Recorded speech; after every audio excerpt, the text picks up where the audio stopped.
iniciar orando, logo após cantando alguns cantos, alguns hinos. Vamos orar, peço ao que se acende, vamos louvar as frontes. Senhor nosso Deus, nós mais uma vez, Senhor, nos reunimos diante da Tua presença, aqui diante de Ti, ó Deus. Queremos Te agradecer pelo dia, queremos Te agradecer, Senhor, por Tua bondade, Senhor, por Tua misericórdia. Queremos Te agradecer pelas refeições deste dia, pelo descanso, pela comunhão, pelos momentos de alegria que o Senhor aqui nos proporcionou, Deus, neste dia. Te agradecemos pela vida de cada irmão a quem o Senhor tem cuidado e preservado, pela vida das crianças. E por até aqui, ó Deus, que o Senhor tem aqui nos proporcionado neste local. Pela instrução da Tua palavra, por quanto ouvimos nesses dias, Senhor. Que o Senhor possa, ó Deus eterno, nos conceder a graça de vivermos, sairmos daqui, Senhor, compreendendo os aspectos que aqui foram apontados pela Tua palavra. Ó Deus, que possamos nos voltar para Ti, ó Deus, de todo o nosso coração, Pai, através da Tua palavra, através dos meios de graças que o Senhor tem concedido ao Teu povo, pelo Seu divino poder, para que o Teu povo, ó Deus, esteja no mundo como luzeiros, brilhando, salgando, vivendo a vocação cristã no meio de uma geração perversa e corrompida, sendo, ó Deus, e vivendo publicamente, Senhor, como o Teu povo chamado das trevas para a luz. Ó Deus, nós Te pedimos, Pai, que aquilo que nós ouvimos na sexta-feira, aquilo que nós ouvimos hoje, queremos ouvir aqui mais uma vez, ó Senhor, produza frutos dignos de arrependimento em nossas vidas. Produza, ó Deus, o caráter de Jesus Cristo, que Tu possas glorificar a Cristo em nossos corações. Teu Espírito Santo, neste momento, mais uma vez, aqui, Senhor eterno, que sonda a mente e o coração, o Senhor que nos conhece plenamente, ó Deus, possa endereçar a Tua palavra, endereçar, ó Deus, aquilo que o Senhor quer nesta noite nos ensinar, cada um dos Teus filhos aqui presentes diante de Ti, Senhor. Este martelo poderoso que esmiuça a penha, que é a Tua palavra, Senhor. Ele possa quebrar toda dureza, toda resistência e trazer todo o pensamento cativo à Tua palavra, Senhor.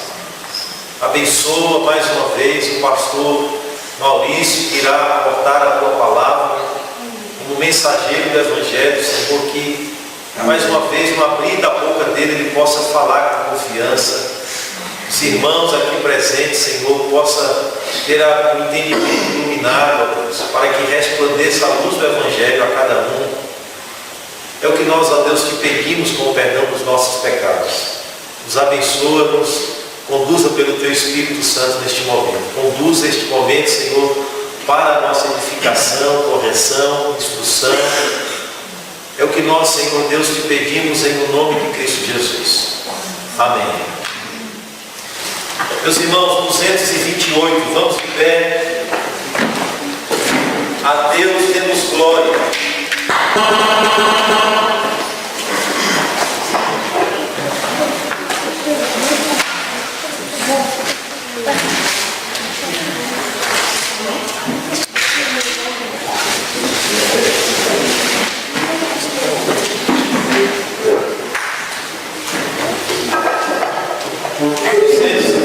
A Deus demos glória.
Salmo de número 105.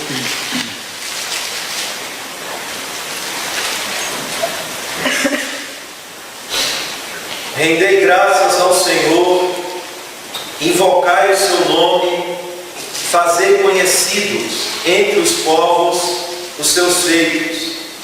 Cantai-lhe salmos, narrai todas as suas maravilhas. Gloriai-vos no seu santo nome. Alegre-se o coração dos que buscam o Senhor. Buscai o Senhor e o seu poder. Buscai perpetuamente a sua presença. Lembrai-vos das maravilhas que fez, dos seus prodígios e dos juízos de seus lábios. Vós, descendentes de Abraão, seu servo, vós, filhos de Jacó, seus escolhidos. Ele é o Senhor nosso Deus. Os seus juízos permeiam toda a terra. Lembra-se perpetuamente da sua aliança, da palavra que empenhou para 1000 gerações, da aliança que fez com Abraão e do juramento que fez a Isaque, o qual confirmou a Jacó por decreto e a Israel por aliança perpétua, dizendo: dar-te-ei a terra de Canaã como quinhão da vossa herança. Então eram eles em pequeno número, pouquíssimos e forasteiros nela. Andavam de nação em nação, de um reino para outro reino. A ninguém permitiu que os oprimisse. Antes, por amor deles, repreendeu a reis, dizendo: não toqueis nos meus ungidos, nem maltrateis os meus profetas. Fez vir fome sobre a terra e cortou os meios de se obter pão.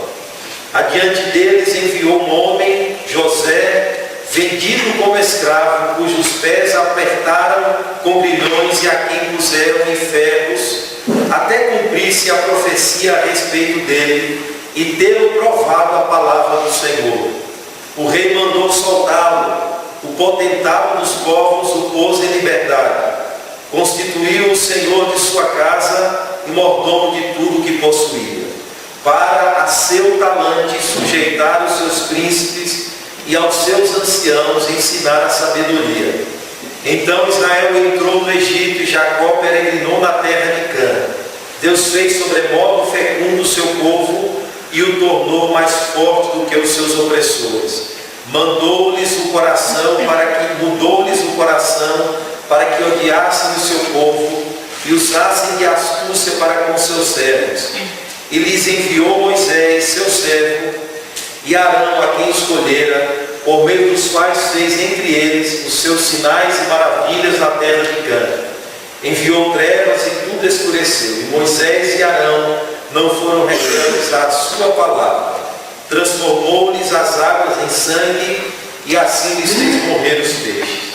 Sua terra produziu rãs em abundância até nos aposentos dos reis. Ele falou e vieram nuvens de moscas, piolhos em todo o seu país. Por chuva deu-lhe saraiva e fogo chamejante na sua terra.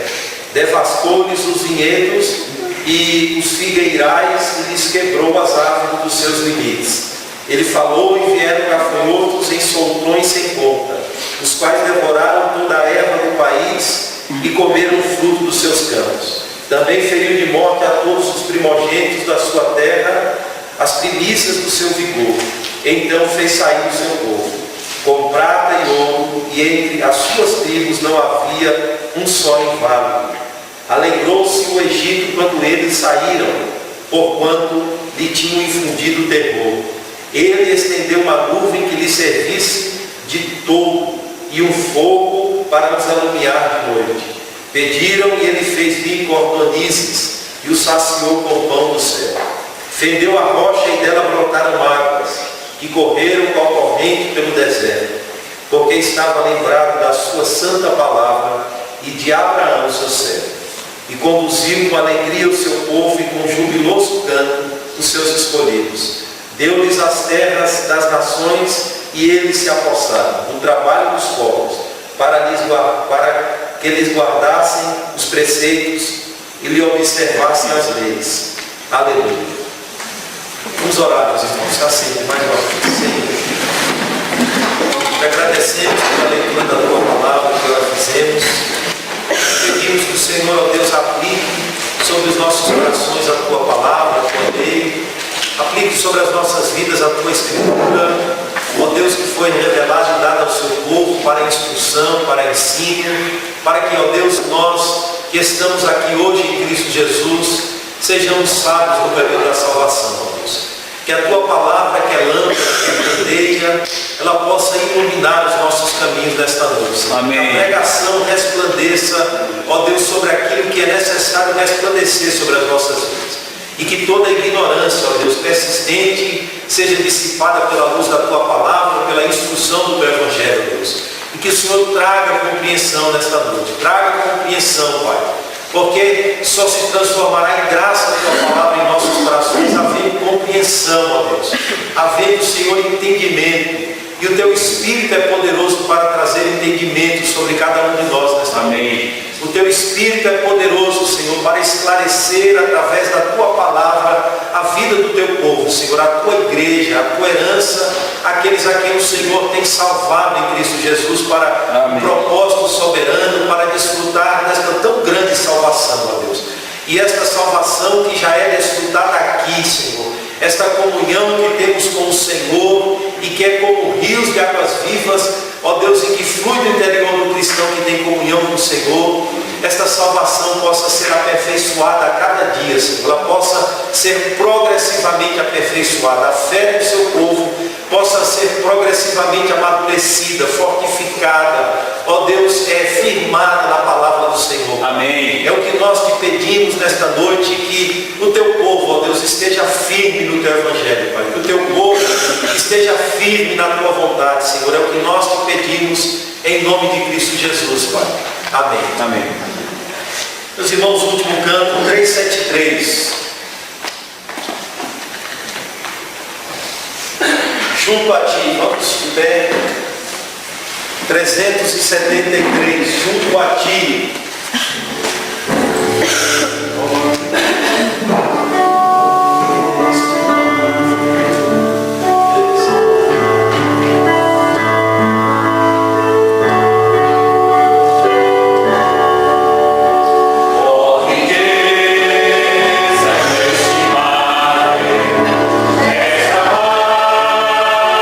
Salvador, bem maior que o rei da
vamos começar lendo o capítulo 2 do livro de Atos. E esse vai ser o texto inicial. Nós vamos voltar a muitos textos do Antigo Testamento para nós vermos como Deus cumpre o seu propósito de fazer com que o seu povo seja uma bênção entre as nações. E como isso é cumprido na Igreja de Cristo. Então, hoje pela manhã nós vimos que a possibilidade de existir um povo de Deus que realmente cumpra o propósito do chamado, da vocação de Abraão, só se torna possível em Jesus Cristo, que é o homem, aquele que faz com que os seres humanos comecem a retornar àquela posição inicial de refletirem a glória de Deus na ordem criada.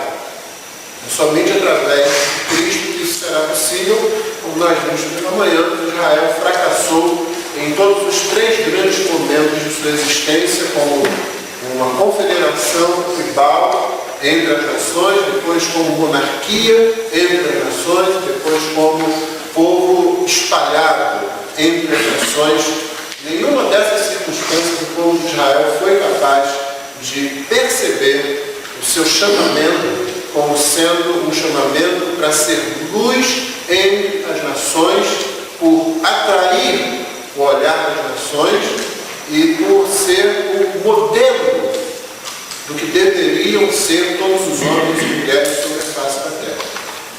Então é Cristo quem possibilita que haja um povo, que agora, como nós já vimos, ou como nós já sabemos, é formado tanto de judeus quanto de não-judeus, e esse povo é que faz esse trabalho, porque em Cristo Jesus é que é resolvido o grande problema da corrupção do coração humano, de modo que se torna possível o cumprimento da profecia, da bênção e do chamamento feitos com relação a Abraão. Nós vamos começar com o primeiro sermão pregado depois que a igreja,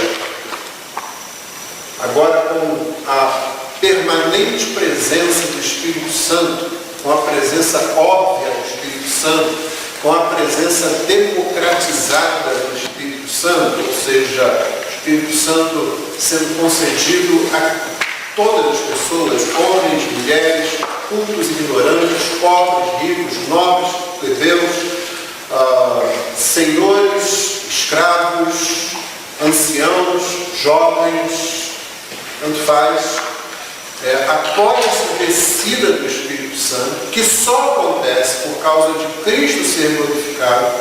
Após isso é que a igreja tem condições de cumprir o chamado de ser luz entre as nações, que havia sido ratificado, que havia sido reforçado, confirmado na grande comissão, lá no finalzinho de Mateus, ou também no capítulo 16 de Marcos, onde o Senhor diz: vocês vão pelo mundo todo, preguem o Evangelho a toda criatura, vocês vão, façam discípulos de todas as nações.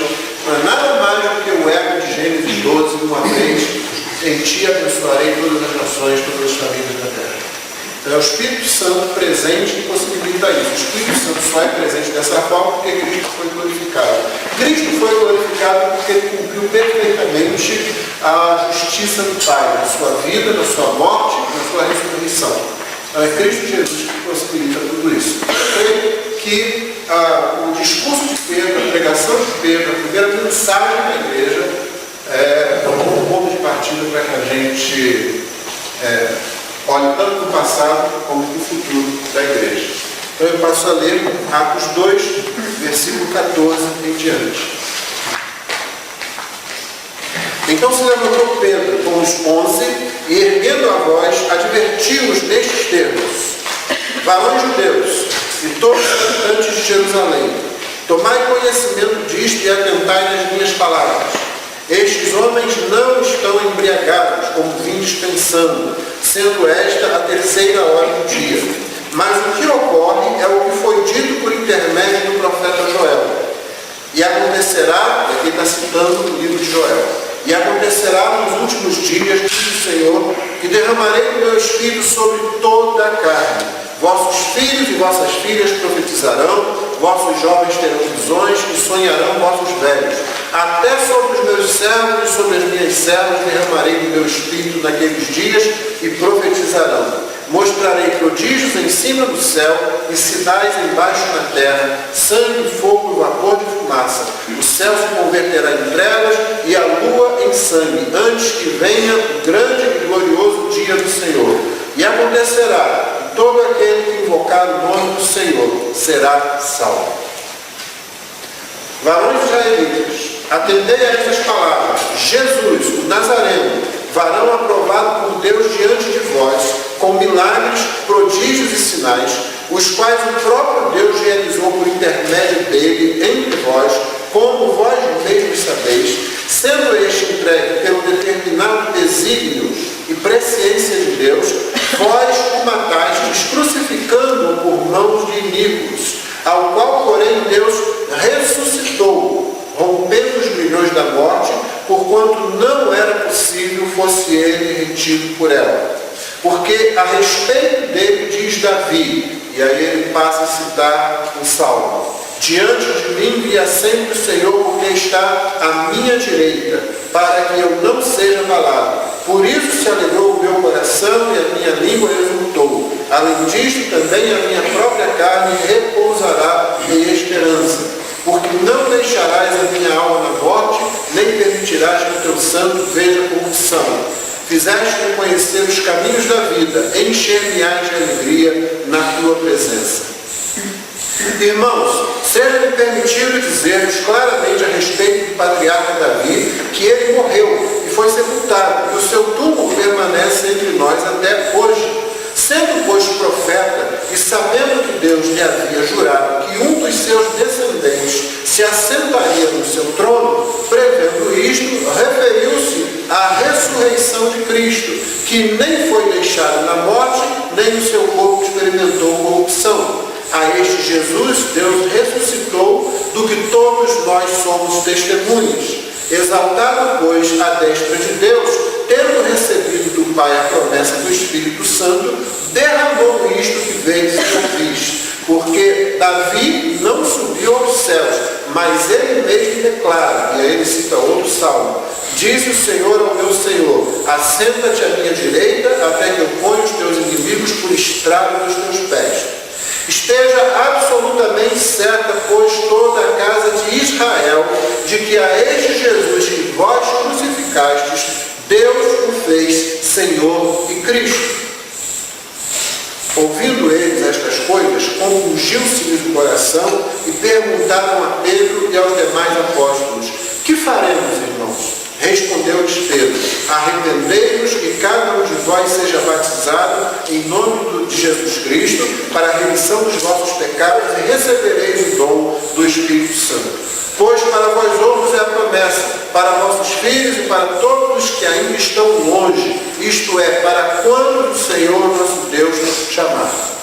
Com muitas outras palavras, deu testemunho e exortava-nos, dizendo: salvai-nos desta geração perversa.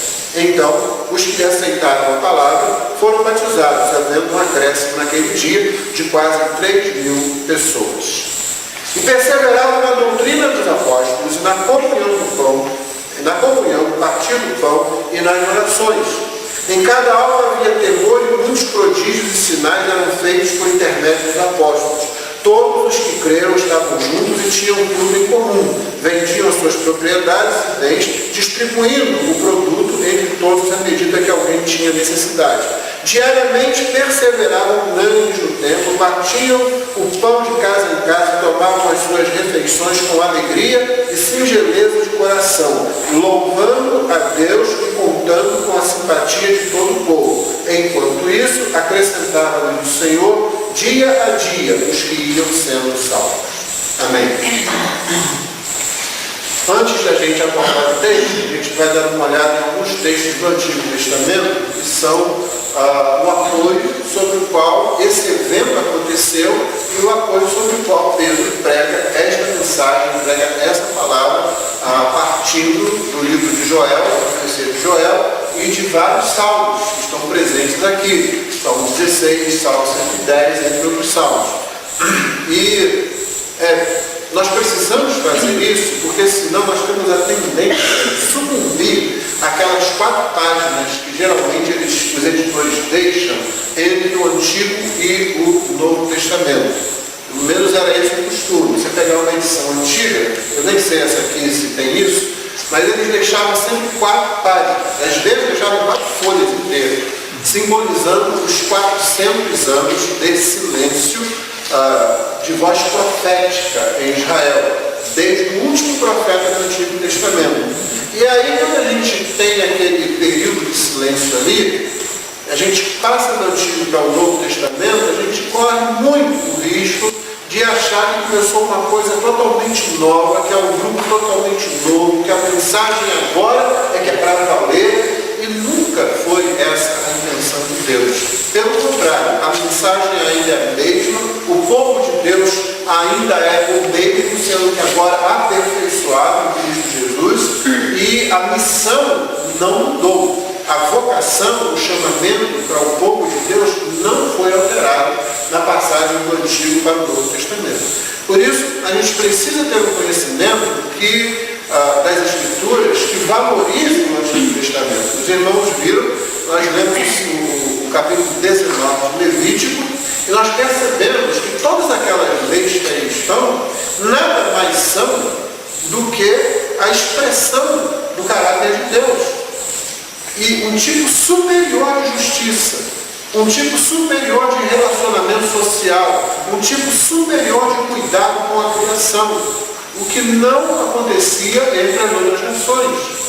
Então não é apenas uma lista de faça isso, não faça aquilo. É na verdade uma listagem de como uma vida feliz, uma vida alegre, uma vida de verdadeira alegria, uma vida com objetivo pode ser vivida nesse mundo, nessa realidade onde o pecado existe. E você terminou o texto junto comigo agora, lendo exatamente isso. O efeito da pregação do Evangelho sobre o povo que estava ali foi que, em começando a vida em comunidade, depois de serem batizados, eles começaram a vivenciar esse tipo de coisa. Eles estavam sempre juntos, eles tinham prazer de dividir as refeições, eles tinham prazer na celebração da ceia do Senhor, eles tinham alegria no encontro, eles tinham alegria na adoração pública, eles tinham alegria no testemunho que davam. Esse é sempre o reflexo de você experimentar o cumprimento das promessas, da vocação, da profecia feita lá em relação a Abraão.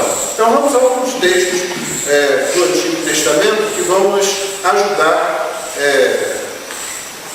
a não fazer uma separação entre o Antigo Testamento e o Novo Testamento, entre a missão do povo de Deus no Antigo e no Novo Testamento, entre a promessa do Antigo e o cumprimento dela no Novo Testamento. E são alguns textos que eu vou fazer análise rápida deles, porque são vários, mas eu gostaria de pelo menos passar por eles. Você tem chance depois de retornar, relê-los e, inclusive, adorar a Deus, particularmente, individualmente, a partir desses textos, compreendendo que esses textos revelam o ato amoroso, bondoso de Deus com relação à raça humana que havia se afastado dele, as nações que ele agora queria trazer para si. A gente pode começar, por exemplo, por Ezequiel 36. Então, o que você vai ouvir a partir de agora são textos cujas referências, várias delas, você me ouviu expressar desde ontem. Ezequiel capítulo 36, versículo 24 a 27, diz assim: Tomar-vos-ei de entre as nações, e vos congregarei de todos os países, e vos trarei para a vossa terra. Então aspergirei água pura sobre vós, e ficareis purificados de todas as vossas imundícias, e de todos os vossos ídolos vos purificarei. Dar-vos-ei coração novo, porém dentro de vós espírito novo. Tirarei de vós o coração de pedra e vos darei o coração de carne. Porém dentro de vós o meu espírito farei que andeis os meus estatutos, guardei os meus juízos e os observeis. Esse é um texto glorioso. Se você se lembrar, Ezequiel ele foi levado para o exército. Mas provavelmente na segunda, terceira, realmente não me recordo agora. Então, ao contrário de Daniel, que passou toda a sua vida lá, Ezequiel passou uma parte do seu ministério, da sua vida e do seu ministério em Jerusalém, profetizando, e aí finalmente ele foi levado numa daquelas levas e termina o seu ministério nas terras de Babilônia. Então é interessante que ele profetize, ele fale sobre essas coisas, e a palavra dele tenha esse tom de esperança. Você observou as declarações absolutas? Isso é graça soberana. Deus não está dizendo aqui, olha, se vocês forem fiéis, não como seus pais, que não foram fiéis, aí eu vou colocar o meu espírito, colocar a minha lei, colocar o coração. Deus não fala nada disso. Ele é absolutamente contundente quando ele diz, eu vou fazer isso. Eu não estou dando realmente escolha a vocês. Isso é o que eu vou fazer com vocês. Primeiro eu vou juntar, verso 24, vocês de entre as nações e congregar vocês. É o reajuntamento. Ele espalhou e agora vai reunir o povo. Né? E eu vou purificar vocês.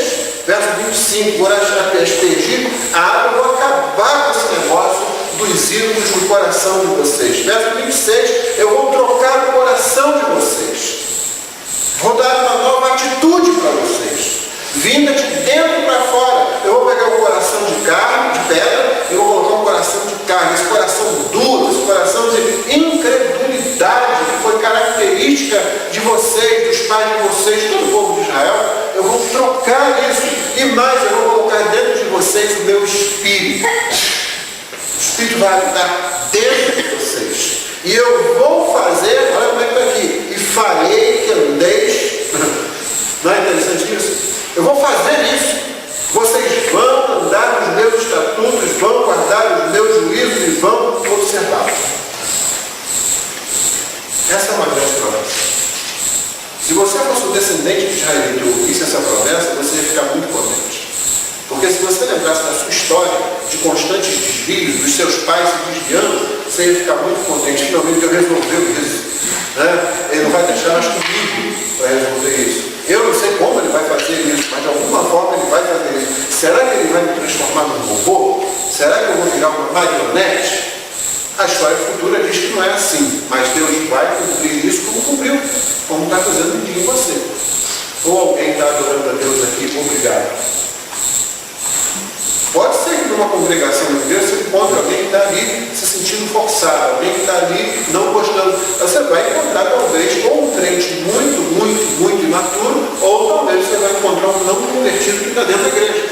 É possível isso. Mas a maioria dos crentes numa congregação onde o evangelho é pregado, eles estão ali porque eles amam a Deus. Eles podem até não estar refletindo toda a glória de Deus como deveriam, eles podem estar amadurecendo como deveriam, mas o caminho está aberto. Eles não têm ídolos que os dominem. De vez em quando, você deixa um ídolozinho tomar conta daquilo, mas vem a palavra corrige, você acaba, você se arrepende, você se entristece. Na pior das hipóteses, você ouve aquela conversa com o crente que diz assim, eu sei que eu não estou, não devia ter feito isso e tal, eu tenho que me corrigir nisso, mas é isso que ele fala. O Senhor cumpriu isso na igreja. Então essa é uma promessa. Dá vontade de ficar no texto desse, né? Muito tempo, mas a gente não pode fazer isso. Jeremias, capítulo 31, clássico esse, né? Da promessa do Senhor a respeito do que ele faria. Então, Jeremias 31, de 31 a 33.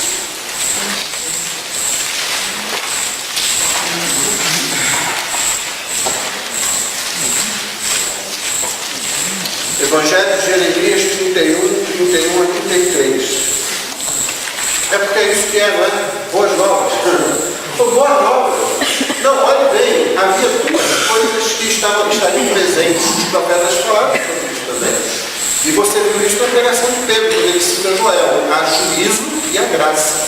Porque é isso que o povo de Israel sempre traria. Lembra quando o povo entrou em Canaã? Trouxe juízo, não foi sobre as nações? Lembra que eu falei hoje de manhã? Destruindo todo mundo, com exceção dos judeus que fizeram aquela estratégia lá, eles tinham que destruir todo mundo, é o juízo de Deus sobre o pecado. Mas eles também traziam luz, se eles vivessem aquilo, eles trariam luz. A mesma coisa acontece no Evangelho quando você prega. Você se lembra de Paulo escrevendo aos Coríntios e falando sobre o perfume da mensagem, né? Nós somos o bom perfume de Cristo. Ficasse bonito, né? Poético até, né? Somos o perfume de Cristo. O que ele diz logo depois? Ele fala que é cheio de vida. Fala o que mais? Então, há um duplo. O perfume é o mesmo, mas ele é percebido de duas formas diferentes. Vida para uns, morte para outros. Sempre foi assim. Há juízo também. Mas é muito mais abundante a expressão de graça em textos como esse. Então isso aqui é boa nova, isso aqui é Evangelho. E eu passo a ler, verso 31, Jeremias 31. Eis aí vem dias, diz o Senhor, em que firmarei nova aliança com a casa de Israel e com a casa de Judá. Então aqui a referência é ao pacto, à aliança. Não conforme a aliança que fiz com seus pais, né, os pais das casas de Israel e Judá, no dia em que os tomei pela mão para os tirar da terra do Egito, porquanto eles anularam a minha aliança, não obstante eu os haver desposado. O povo de Deus é uma esposa que simplesmente abandonou o marido e foi embora atrás dos ídolos. Porque esta é a aliança que firmarei com a casa de Israel, depois daqueles dias, diz o Senhor. Na mente lhes imprimirei as minhas leis, também no coração lhes inscreverei. Eu serei o seu Deus e eles serão o meu povo. E aí vem um texto estranho, né, logo após. Não ensinará jamais cada um ao seu próximo, nem cada um ao seu irmão, dizendo, conhece ao Senhor, porque todos me conhecerão. Desde o menor até o maior deles, diz o Senhor, pois perdoarei as suas iniquidades e dos seus pecados jamais me lembrarei. O texto é estranho, mas continua sendo voz nova. Por que ele é estranho? Porque ele está dizendo assim, olha, não vai ser mais preciso ensinar sobre o Senhor. Por que ele está dizendo isso? Não vai ser mais preciso dizer, olha, conhece o Senhor. A quem uma pessoa dirá isso? Quem são as pessoas que estão tendo essa conversa? O texto diz, não ensinará jamais cada um ao seu próximo, nem cada um ao seu irmão. Você sabe que quando o texto hebraico, quando um semita quer enfatizar uma coisa, ele não põe negrito, ele não sublinha, isso não existe na literatura hebraica. Né? Ele não põe itálico, que era letrinha toda inclinada. Ele repete. Você pega o salmo fazendo isso. Você acabou de ler o salmo aí para a gente, né? O pastor leu o salmo. Várias repetições, você notaram? É a forma de enfatizar na literatura hebraica. Então, quando ele fala o próximo irmão, ele está falando a mesma coisa. Não está falando de gentia, está falando dentro do povo. Dentro do povo de Deus, todos têm acesso a Deus. Não existe mais um sacerdote agora, todos são sacerdotes. Por quê? Por causa do que ele disse anteriormente, a aliança nova. Essa aliança tem uma característica diferente da outra. Ela é, na verdade, uma aliança renovada. A administração dessa aliança ela é superior às outras administrações da mesma aliança. Ela é renovada, ela é, portanto, o que ela tem de novidade. É mais ou menos assim, e isso é muito fácil para a gente entender, se você pensar nos smartphones que a gente tem aí, né? Lança um, daqui a algum tempo já lança um outro. É o iPhone 4, depois o 5, depois o 6, e fica todo mundo lá querendo o 7, sabendo o que vai fazer. Daqui a pouco eles vão lançar um iPhone que, além de você telefonar, ele toda a minha mãe frita ovo. Se quiser, vai conseguir fazer isso também. Entendeu? Então, é a mesma aparelho, é a mesma coisa, só que vai cada vez acontecendo mais de alguma coisa. Isso veio acontecendo com a lei também, com a aliança também, com o pacto. Então, quando chega aqui, a grande diferença é que esse pacto não pode ser violado. Não como que eu fiz com seus pais, porque eles anularam a minha aliança, embora eu os tenha desposado. Mas eu vou inscrever na mente do coração. Vai estar dentro deles. É isso que vai acontecer. É por isso que não precisa um ensinar o outro. Você tem tanto acesso a Deus quanto seu pastor. Você tem tanto acesso a Deus quanto aquele irmão que está mais tempo na fé. Nada impede o seu acesso a Deus. Os reformadores resgataram a doutrina do sacerdócio universal. Todos os crentes são sacerdotes, todos os homens e mulheres cristãos são sacerdotes. Todos se achegam a Deus. Então, essa é a diferença com relação a essa administração da aliança. Isso é boas novas. Novamente, se você fizesse parte do povo de Israel, você ficaria muito contente. Jeremias, que fez essa profecia, ele fez todo o seu ministério em Jerusalém e finalmente foi, depois que Nabucodonosor veio, acabou realmente, arrasou tudo, Jeremias foi contra a vontade, levado, forçado a ir para o Egito, pelos que ficaram ali, e o ministério dele foi um ministério muito difícil, porque a mensagem dele era uma mensagem entrevista. Jeremias já estava naquela fase que ele dizia assim, olha, não tem jeito, não adianta mais, não tem arrependimento, não tem nada. O rei de Babilônia virá e a melhor coisa que a gente faz é baixar as armas, abrir o portão e deixar ele tomar conta. Vamos fazer isso e vai ser qual é o rei que quer um sujeito desse dentro das suas portas? Enfraquecendo o moral, né? Desanimando o exército e tal, dizendo, acabou, não tem mais, ele sofreu muito com relação a isso. Né? Mas a mensagem dele, na verdade, não era uma mensagem final de juízo, era uma mensagem de boas novas, uma mensagem de esperança. No versículo 10, primeiro capítulo 31, a gente vê o seguinte, então, aí mesmo 31, verso 10. Ouvi a palavra do Senhor, ó nações, e anunciai nas terras longínquas do mar, e dizei, aquele que espalhou a Israel o congregará e o guardará como o pastor ao seu rebanho. Então alguém chamou aqui nesse texto Deus de pastor escatológico. No final dos tempos, você sabe que nós estamos no final dos tempos, nós estamos no final dos tempos desde que Jesus veio. Né? Esse período todo é o que a Bíblia chama, no Antigo e Novo Testamento, de o fim dos tempos, de a última hora, enfim, nós temos esse período. Então, no final dos tempos, o pastor escatológico reúne novamente o seu rebanho. Ainda voltando agora a Ezequiel, capítulo 37. Ezequiel 37, versículo 21. O senhor está percebendo que tem bastante embasamento bíblico para a tese que o plano de Deus era reunir o seu povo que foi espalhado, né? Foi disperso, agora ele vai reunir e depois ele vai incluir os gentios nisso.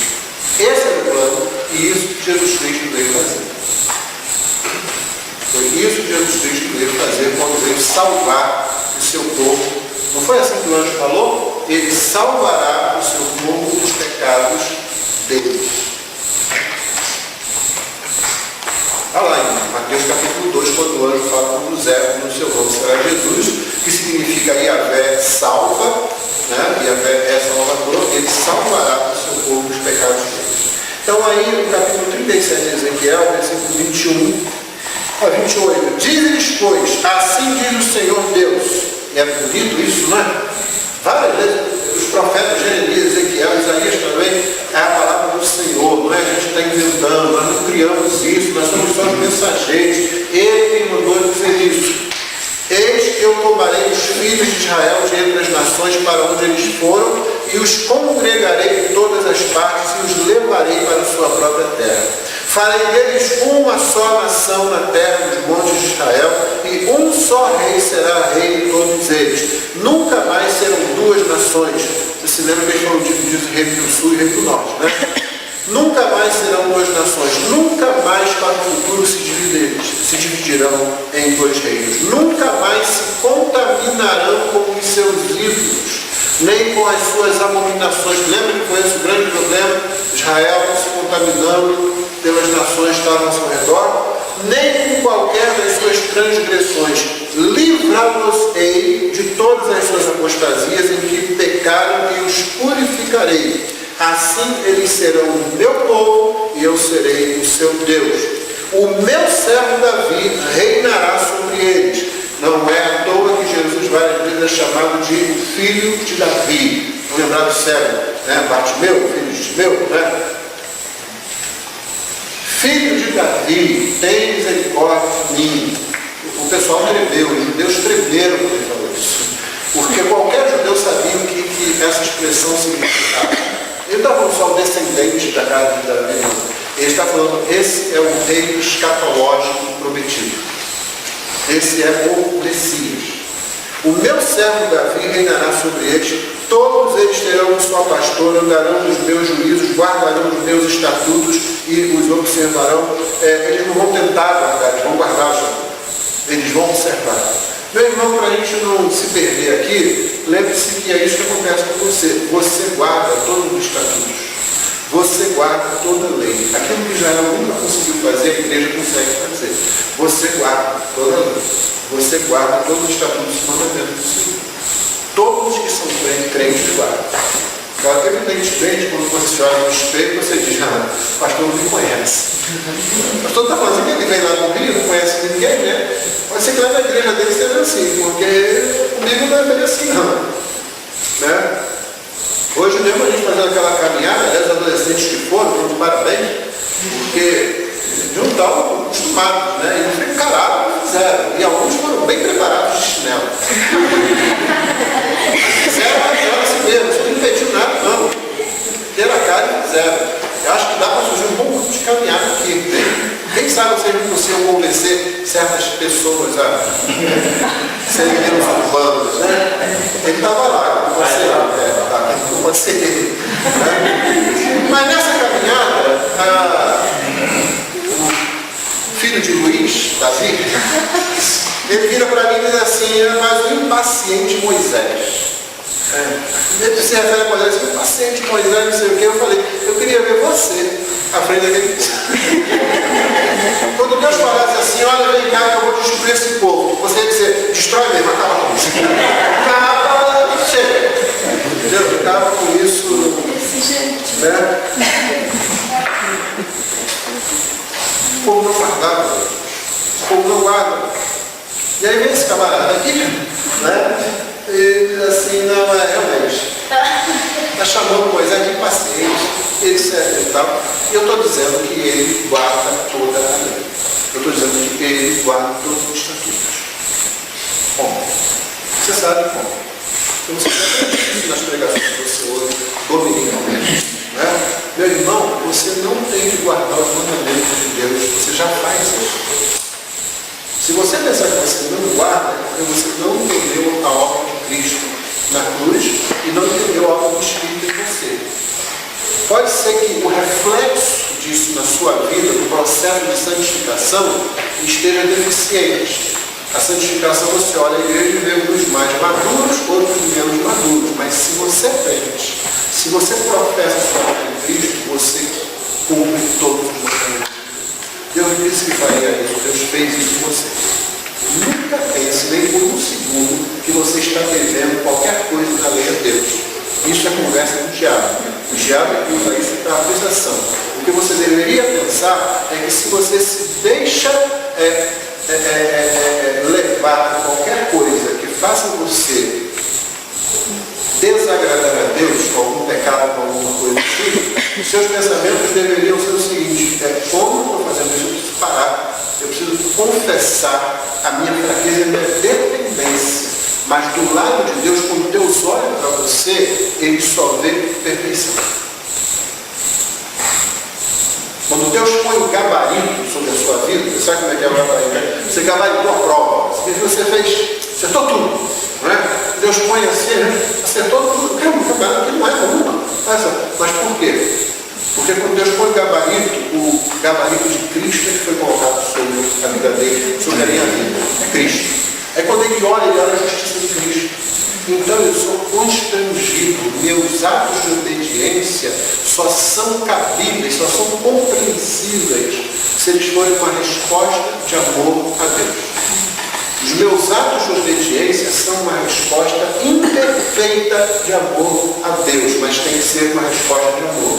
Eles nunca podem ser uma tentativa de cumprir a lei.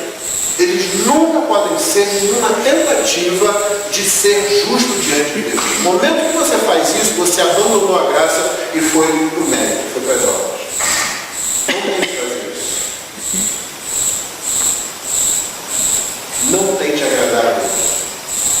Aceite o fato de que você já é agradável a Ele por causa da obra perfeita de Cristo. E responda constrangido, cada vez que você perceber, cada vez que o Espírito vem e mostra a sua imperfeição, o seu pecado, responda constrangido em amor, abandonando aquele erro e obedecendo a Deus. Isso porque Deus fez isso que Ele falou aqui. Versículo 24, no final. Guarda, eles andarão nos meus juízos. Eles vão tentar, não, eles vão andar. Eles guardarão os meus estatutos e os observarão. Isso está cumprido. Não tente agradar a Deus. Não perca. Só tem um que agrada a Deus. Só tem um que agrada a Deus, foi Cristo. Ou você está revestido da justiça dele, ou você precisa de salvação. Não tem outra coisa. De resto, que a sua resposta, que a sua obediência, a sua dedicação, a sua consagração em santidade, abandonando o que não agrada a Deus e procurando o que agrada, que isso seja uma resposta constrangida de amor a Ele.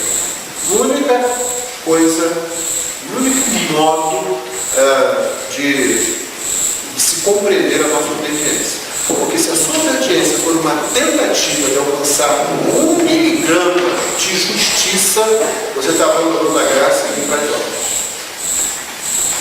Nós sofremos essa tentação e de vez em quando caímos nela. A graça é tão grande que mesmo isso, quando Deus olha para a gente, o gabarito continua lá inalterado. É Cristo. É por isso que o Lutero disse que sobre a doutrina da justificação a igreja tem que dar o cara. Isso são boas novas, né? Eu vou ler o versículo 26. Farei com eles aliança de paz, será aliança perpétua. Estabelecê-los-ei, os multiplicarei, porém o meu santuário no meio deles para sempre. Meu tabernáculo estará com eles, eu serei o seu Deus, eles serão o meu povo. E aí, o versículo 28 diz o quê? As nações saberão que eu sou o Senhor que santifico a Israel. Esse é sempre o objetivo, as nações. Esse Israel aqui não pode ser o Israel que falhou. Esse é o Israel que Deus está dizendo, eu vou juntar e vou colocar os gentios no meio. A gente precisa ir adiante. Aí você tem a Deuteronômio 30. Por que a gente voltou lá para trás? Para a gente perceber que isso aqui já foi aventado por Deus lá atrás. Então a gente volta lá para Deuteronômio 30, versos de 1 a 6. Para você se localizar, Deuteronômio 30. Para você se localizar, o capítulo 29 do Deuteronômio é Deus falando. Isso aqui é o discurso de Moisés, o último discurso que Moisés está fazendo. Você se lembra? Deuteronômio, segundo a lei, está repassando a lei e tal. Antes de Moisés morrer, o povo tem que encarar a tarefa de entrar na terra. Então, nesse discurso do capítulo 29, Deus está dizendo, olha, quando vocês pecarem e abandonarem, eu vou espalhar vocês. Eu vou trazer aí, os outros povos vão passar, e ao invés de eles olharem e dizerem, olha gente, essa é Deuteronômio 4, né? Que essa gente certamente é gente inteligente, sábia, né? Porque grandes mandamentos, ao invés disso, o que eles vão falar é que, para não ler tudo, eu vou ler só o verso 27 do capítulo 29, 27 e 28. Pelo que a ira do Senhor, não são os outros falando, viu? Volta ao testemunho. Pelo que a ira do Senhor se acendeu contra esta terra, trazendo sobre ela toda a maldição que está escrita neste livro. O Senhor os arrancou com ira de sua terra, mas também com indignação e grande furor, e os lançou para outra terra, como hoje se vê. É isso que diriam as nações, que infelizmente foi isso acontecendo. Só que o capítulo 30 é novamente o texto do Evangelho, as boas novas. Diz assim, de verso 1 a 6, quando, pois, todas estas coisas vierem sobre ti, a bênção e a maldição que pus diante de ti, se te recordares delas entre todas as nações para onde te lançar o Senhor teu Deus, e tornares ao Senhor teu Deus, tu e teus filhos, de todo o teu coração, de toda a tua alma, e a sua voz, segundo tudo que hoje te ordeno, então o Senhor teu Deus mudará a tua sorte, e se compadecerá de ti, e te ajuntará de novo de todos os povos entre os quais te havia espalhado o Senhor teu Deus. Ainda que os teus desterrados estejam para a extremidade dos céus, desde aí te ajuntará o Senhor teu Deus e te tomará de lá. O Senhor teu Deus te introduzirá na terra que teus pais possuíram, e a possuirás, e te fará bem e te multiplicará mais do que a teus pais. O Senhor teu Deus circuncidará o teu coração e o coração da tua descendência, para amar o Senhor teu Deus de todo o coração, de toda a tua alma, para que vivas. Novamente aqui, ele vai fazer. É isso que ele vai fazer. Nessa situação aqui, você tem aquela condicional, né? Lá no versículo 1, se te recordares, porque a dispensação, a administração do pacto aqui ainda é essa. Mas o que você vê aqui é que desde Deuteronômio Deus já tinha o planejamento de espalhar e reajuntar, reunir de novo. Né? Isaías capítulo 60, 2 e 3.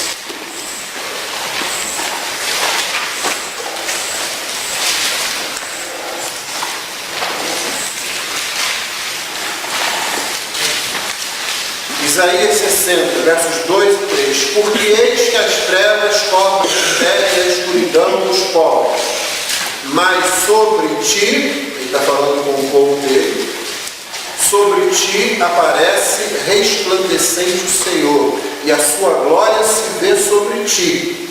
E como é que começa o verso 3?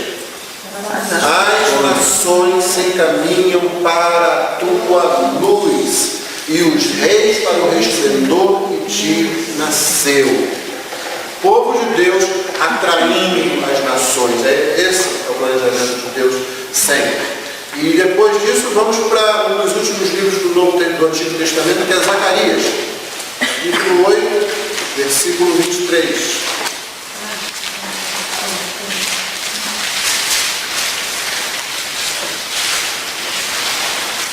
Zacarias capítulo 8, verso 23. E ele começa com aquelas palavras muito abençoadoras, né? Assim diz o Senhor dos Exércitos: naquele dia sucederá que pegarão 10 homens de todas as línguas das nações, observou? Pegarão sim na orla da veste de um judeu e lhe dirão: iremos convosco, porque temos ouvido que Deus está convosco. É isso que Israel tinha que ser. Foi essa a vocação lá com Abraão. Era isso que eles tinham que fazer. Agora um texto extraordinário no livro de Isaías, capítulo 19. E esse é realmente um texto extraordinário, porque ele coloca Israel em terceiro lugar. Isaías 19, verso 24 e verso 25. E se você considerar as nações que são citadas aqui, você vai ver que ele é mais extraordinário ainda, se eu posso me expressar assim. Então, Isaías capítulo 19, versículos 24 e 25. Diz assim: naquele dia, Israel será o terceiro com os egípcios e os assírios, uma bênção no meio da terra, porque o Senhor dos exércitos os abençoará, dizendo: bendito seja o Egito, meu povo, e a Síria, obra de minhas mãos, e Israel, minha herança. Agora está em Isaías. Isaías profetizou antes que acontecesse o cativeiro de Judá. Desde os 200 anos, quase isso, antes que Judá fosse levado. Ele profetizou numa época em que ele ainda pudesse,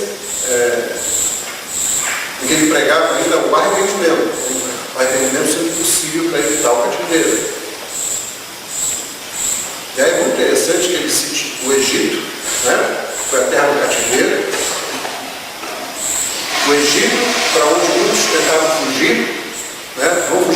Egito para escapar da Babilônia. No tempo de Jeremias, foi isso que eles tentaram fazer. Fizeram, só que o rei da Babilônia foi e conquistou o Egito. E a Síria, lembra de Jonas? As dificuldades de Jonas para pregar o povo da Síria? Por causa da crueldade deles, por causa da violência deles com relação, inclusive, a Israel. Aqui Deus disse: Israel será o terceiro. O Egito, a Síria, Israel.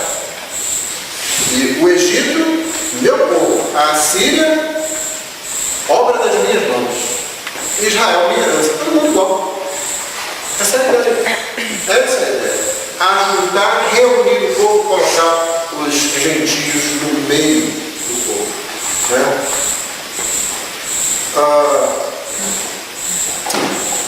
Zacarias capítulo 2, vamos terminar com esse. Eu acho que já deu para você perceber a abundância de textos que sustentam aquilo que a gente tem colocado aqui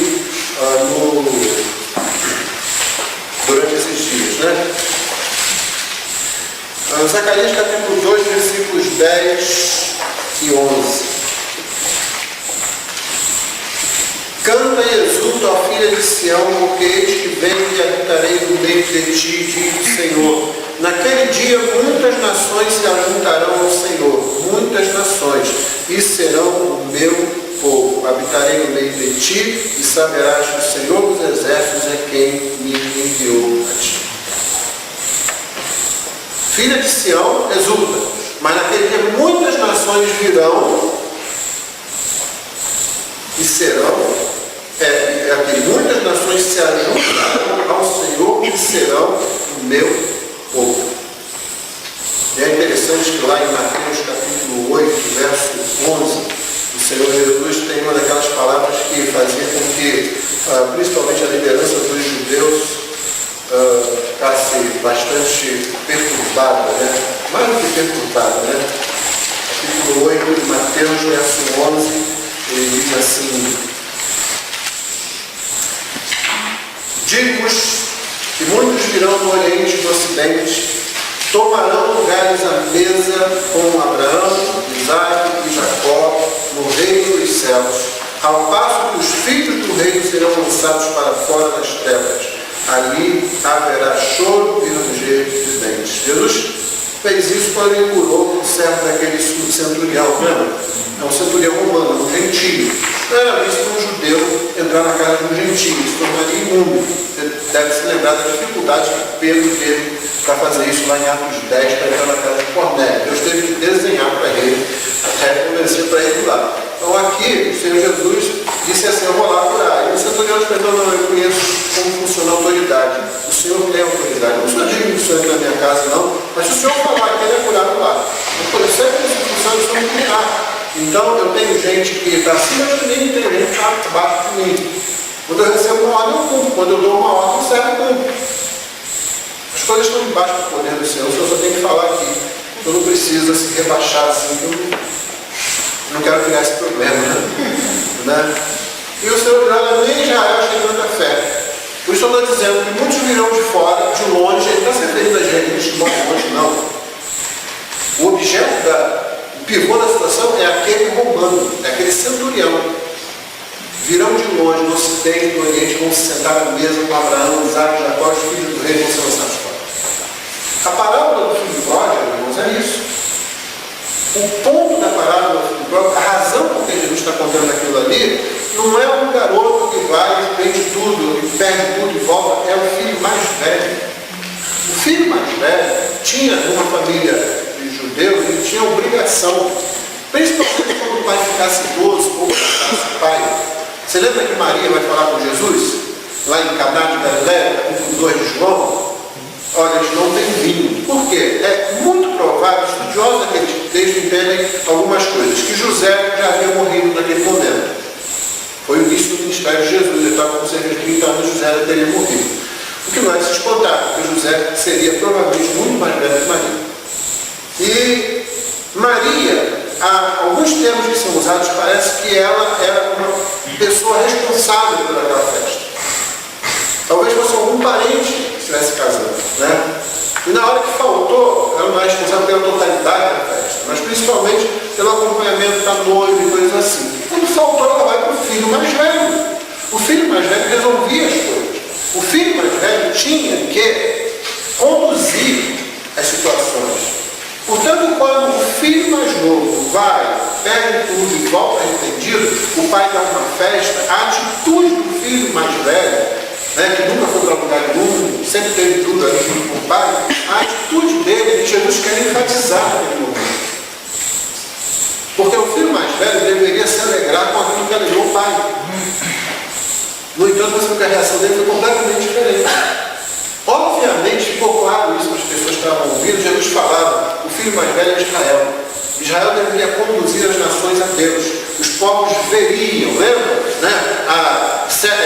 Vocês guardem esses estatutos, esses mandamentos, porque eles são a sabedoria de vocês, são o entendimento de vocês perante os olhos dos povos, que ouvindo isto dirão, certamente, essa gente é um povo sábio, é um povo inteligente. E eles atraem vocês, como os textos que nós acabamos de ler agora no Antigo Testamento. Só que esse irmão mais velho, por todas as razões que vimos hoje pela manhã, fez justamente o contrário, terminando com um ódio muito ferrenho a todas as nações.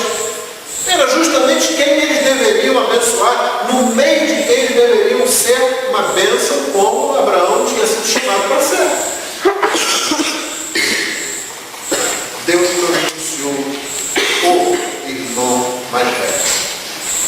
Israel não serviu o irmão mais velho. Jesus é o nosso irmão mais velho. Amém. Por isso que ele é o primogênito. Não é? Mas antes ele é o quê? Ele é o unigênito do Pai. Não é? O que tem que acontecer com o unigênito para ele se transformar em primogênito? Ele tem que ter irmãos. Você tem um unigênito, um único filho, né? O unigênito tem mais significado do que isso, mas um deles é esse, é o único filho. Você tem um único filho, como é que ele pode passar a ser o primogênito? Tendo outros filhos, tendo outros irmãos. Jesus é o irmão mais velho. O que Israel não fez, Jesus fez. Conduzindo os seres humanos a Deus.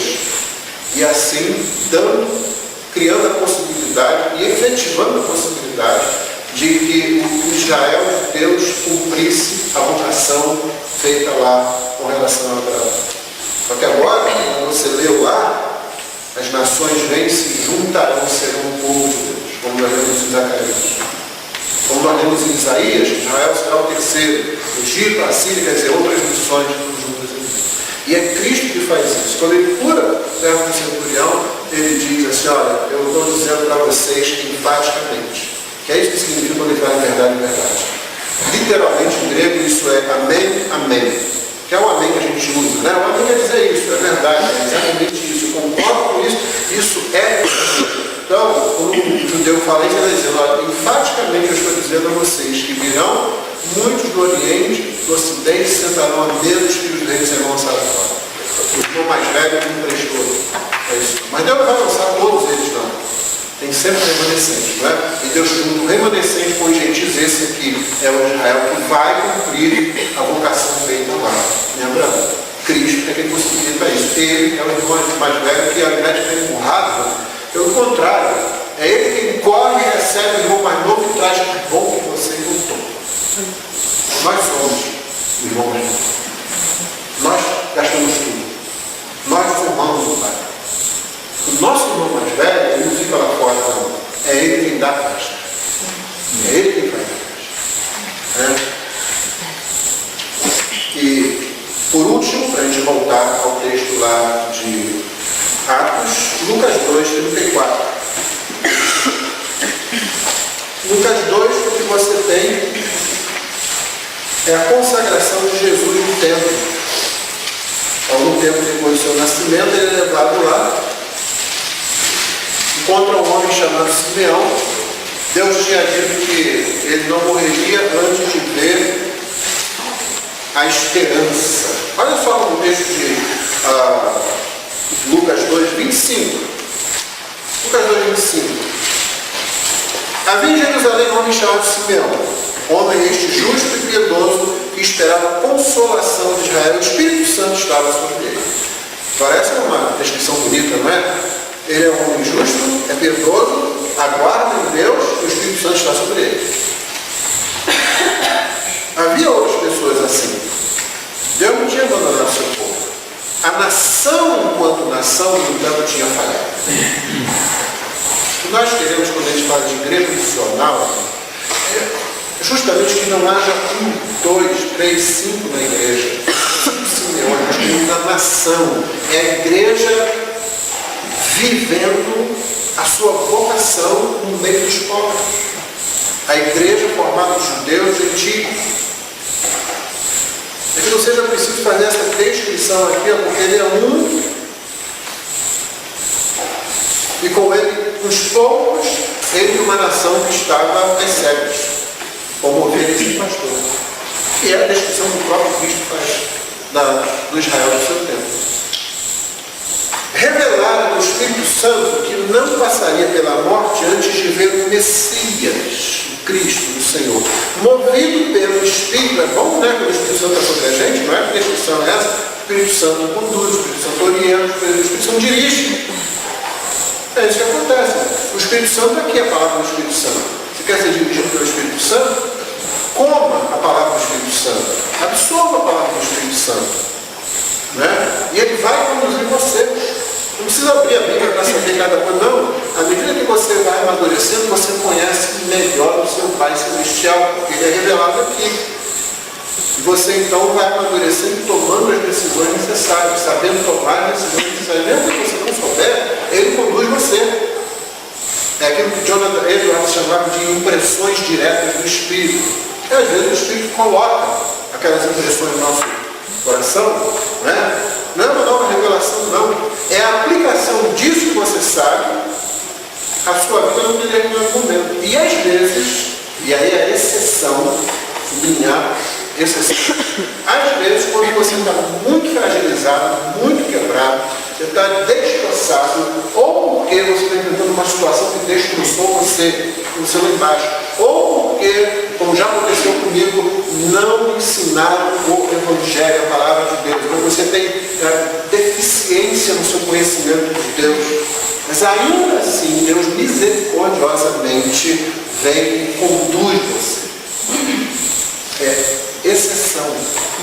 Não é para ser assim, não. Não pensa que já ouviu aquela pessoa, eu quero ouvir Deus falando. Deus não se agrada disso, não. Mas isso não é tema daqui, depois ele pergunta isso daqui a pouco aí, que eu não escolho isso para você, senão a gente vai demorar aqui. Movido pelo Espírito foi ao templo. E quando os pais trouxeram o menino Jesus para fazer com ele o que ali ordenava, Simeão tomou nos braços e louvou a Deus dizendo: agora imagina você, né? A Lúcia está grávida, né? Então, naquela época, está com o nenenzinho lá, está assim, meio maluco, na igreja lá, pega o garoto nos braços assim, Maria deve ter assim, peraí, que é o velho lá querendo tirar, né? E tal, ela, peraí, esse cara quer pegar meu filho assim e tal, coisa estranha, né? Havia muitas coisas estranhas a respeito de Jesus. Ser a mãe de Jesus foi uma tarefa fácil, desde antes da gravidez dela, né? Não foi fácil. Daí ele toma Jesus nos braços e diz: agora, Senhor, podes despedir em paz o teu servo, segundo a tua palavra, a palavra que ele tinha dado para o próprio Simeão. Porque os meus olhos já viram a tua salvação, a qual preparaste, o quê? Diante de todos os povos. E o que ele diz então aí? A seguir? Isso é uma expressão do Antigo Testamento, como você leu comigo ainda há pouco. Luz para a revelação aos gentios e para a glória do povo. Essa é a declaração dele. Cristo lhe cumpriu. É isso que Cristo veio fazer. Voltamos ao texto de Atos 2. Terminar então para esse texto um pouco. Pelo tamanho do texto que eu li, pelo tempo que sobra, você sabe que não é a intenção fazer uma exposição completa do texto. Por isso apresentamos vários outros textos dentro dessa análise. Nosso objetivo aqui hoje é mostrar que Cristo é quem cumpre tudo isso. O que havia acontecido no capítulo 2 de Atos? No capítulo 2, Senhor Jesus tinha ordenado, eles estavam fazendo o que o Senhor Jesus tinha ordenado. Lucas foi escrito, Atos foi escrito por Lucas, que também escreveu o Evangelho. Quando você vai no capítulo 24 do Evangelho, você lê ali que Jesus ficou por um espaço grande, vários dias, várias semanas, mais de um mês. Ele ficou se encontrando com os discípulos, ressurreto, depois da ressurreição. Jesus se encontrava com os discípulos, Jesus comia com eles, muito legal isso, O corpo ressurreto come, entendeu? Não se apresse a dizer que o estado eterno não vai haver conquistas. Eu ia pedir para você, onde você pode me dizer isso assim? E não vem com aquele texto lá de que o reino do céu não é comigo pedido, porque não precisa ser seguido aqui, não. Lá é outro assunto. Texto sem contexto é desastre. Não rima. O pessoal vai falar texto sem contexto é pretexto. Na verdade, texto sem contexto é desastre. Nem rimar rima. Então, não venha colocar isso. Jesus tinha um corpo ressurreto, se encontrava, o texto lá de Lucas 24 diz que comia com eles, foi uma vez só, e conversava, expunha a respeito dele mesmo. Eu vou até ler para não perder para os irmãos o que está lá, porque tem tudo a ver com o que a gente está falando. Mas você não precisa ir lá não, fica aí em Atos mesmo que eu já vou voltar. E aí está dizendo assim: a seguir Jesus lhes disse: são essas as palavras que eu vos falei, estando ainda convosco. Importava se cumprisse tudo o que de mim está escrito na lei de Moisés, nos profetas e nos salmos, ou seja, em todo o Antigo Testamento. Então lhes abriu o entendimento para compreenderem as Escrituras. E lhes disse: assim está escrito que Cristo havia de padecer, ressuscitar dentre os mortos no terceiro dia, e que em seu nome se pregasse arrependimento para a remissão de pecados a todas as nações, começando de Jerusalém. Jesus passou um tempão, várias semanas, dando um curso rápido de formação de apóstolos para aquele grupo ali, não é? E esses são os apóstolos. Esses são os apóstolos de verdade. E o pessoal diz: não, é verdadeiro, apóstolo bom, apóstolo bom. Isso aí não é bom. Eu não estou dizendo que você tem que matar o camarada, porque você vai matar e vai continuar comigo do mesmo jeito. Não vai melhorar nada a situação dele, vai piorar a situação dele. Esses são os apóstolos. Jesus passou muito tempo dizendo para eles o seguinte: que em seu nome do Messias, que tinha que morrer, tinha que ressuscitar o terceiro dia, se pregasse o Evangelho a todas as nações. É isso que vocês vão fazer, entenderam? É isso que Jesus já falou para eles. Então aqui em Atos, o Senhor Jesus tinha ordenado a eles: esperem a promessa do Pai, fiquem em Jerusalém até receber. Aí Jesus subiu aos céus. Passaram-se uns dias e aí eles estavam todos reunidos, o Espírito Santo desceu. Logo que aconteceu assim de cara foi que eles falaram em línguas ali. E ali, falar em línguas ali tem vários significados muito importantes. Não é? A confusão de Babel parece que ali é revertida e anulada, porque agora várias pessoas de várias nações que estavam em Jerusalém são geralmente judeus que moravam em muitas daquelas nações. Vários deles não dominavam mais o hebraico, nem o aramaico, que era principalmente a língua falada na região da Judéia, o aramaico, é isso que eles falavam. O hebraico ficava mais para a sinagoga, para a leitura da lei, embora muitos falassem as três línguas, o hebraico, o aramaico e o grego.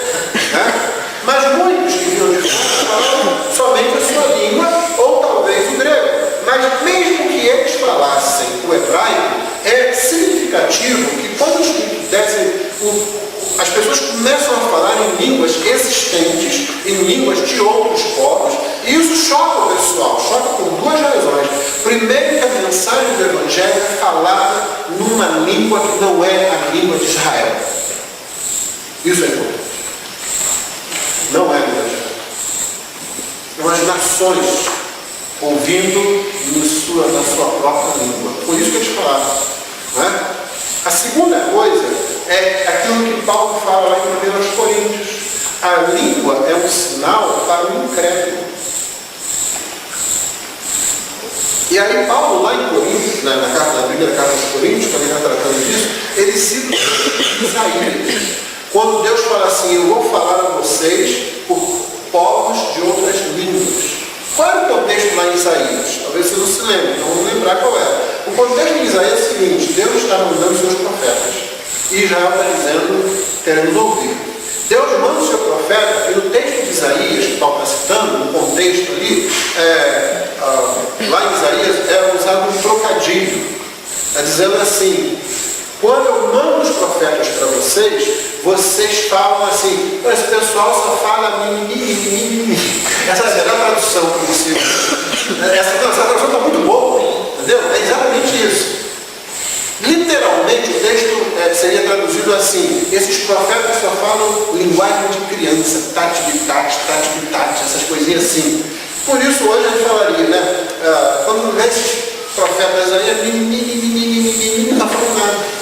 Aí Deus, então, já que vocês não estão entendendo o que esses meus profetas falam na língua de vocês, eu vou falar com vocês do meu juízo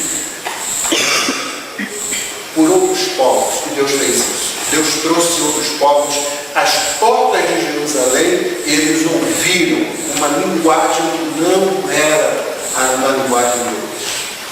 E chegaram aos muros de Jerusalém e falavam na língua daqueles povos ali, isso é o sinal do juízo de Deus sobre Israel. Paulo cita isso, dizendo que a língua é sinal para o incrédulo, justamente porque Deus fez isso. Eu tenho que explicar o que é incrédulo. Não sei se falei isso em outro com os irmãos. Incrédulo não é uma pessoa que não crê que Deus existe. Tá? O incrédulo crê que Deus existe. Incrédulo não é uma pessoa que acha que Deus não pode fazer certa coisa. Israel cansou de ver as obras de Deus. Não era nem uma questão de fé. Se você fosse Israel e estivesse lá no Egito, você veria as pragas todas acontecendo, você veria os primogênitos morrerem, exceto aqueles que estivessem protegidos pelo sangue passado no umbral lá de fora. Você veria como a nuvem atrapalhava os egípcios e como a coluna de fogo iluminava o seu caminho. Finalmente você veria como Deus abre o mar vermelho, que parecia intransponível, você passa por ali e os egípcios logo depois morrem afogados ali. Você veria tudo isso, você caminharia 3 dias e diria: que droga! Para que nós saímos do Egito? Para morrer nesse deserto. Peraí, você não crê que Deus existe? Não, você não tem nenhuma dúvida, você sabe que Deus existe. Você não crê no poder de Deus? Não, você não tem nenhuma dúvida do poder de Deus. Você só não confia nele. Você vive como se ele não existisse, embora você saiba que ele existe. Israel é chamado ao longo do Antigo Testamento várias vezes de povo de dura cerviz. Aquele povo que tem problema na cervical. Precisa passar por um ortopedista gospel. Ele precisa aprender a se curvar. Ele não faz isso, ele não submete porque ele não confia, ele não quer obedecer. Ele sabe que Deus existe, ele sabe que Deus pode, mas quer viver como se Deus não existisse. Esse é o incrédulo. Que era exatamente o que acontecia no tempo em que Deus trouxe os exércitos inimigos às portas de Jerusalém. Era um povo incrédulo que recusou-se a cumprir a lei, que traria sempre bênção sobre eles, e recusou-se a crer que Deus poderia guardá-los, e finalmente recusou-se a crer quando o profeta, como Jeremias, disse: olha, abre a porta, deixa eles entrarem, que é o melhor que a gente faz. Incrédulos o tempo todo. Não tem nada a ver com falta de fé, tem a ver com falta de obediência.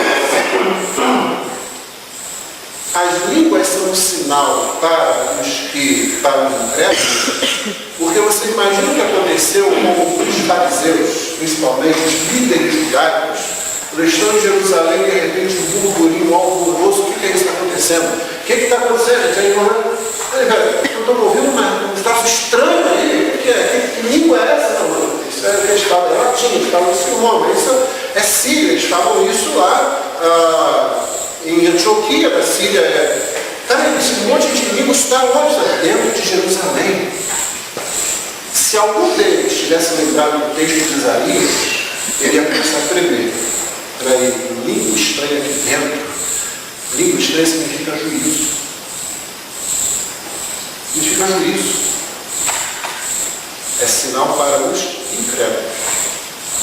Para os que confiam em Deus, aquilo eram boas novas do Evangelho para todas as nações. O que tinha acontecido em Babel, a confusão que separou, agora é resolvido. O Evangelho vai ser pregado em em português, em inglês, em francês, em árabe, em chinês, em mandarim, em qualquer língua.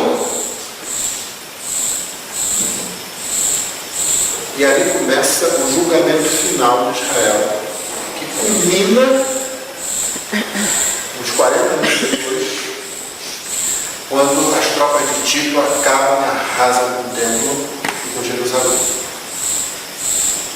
Nessa linha, quando línguas estranhas dentro dos muros de Jerusalém.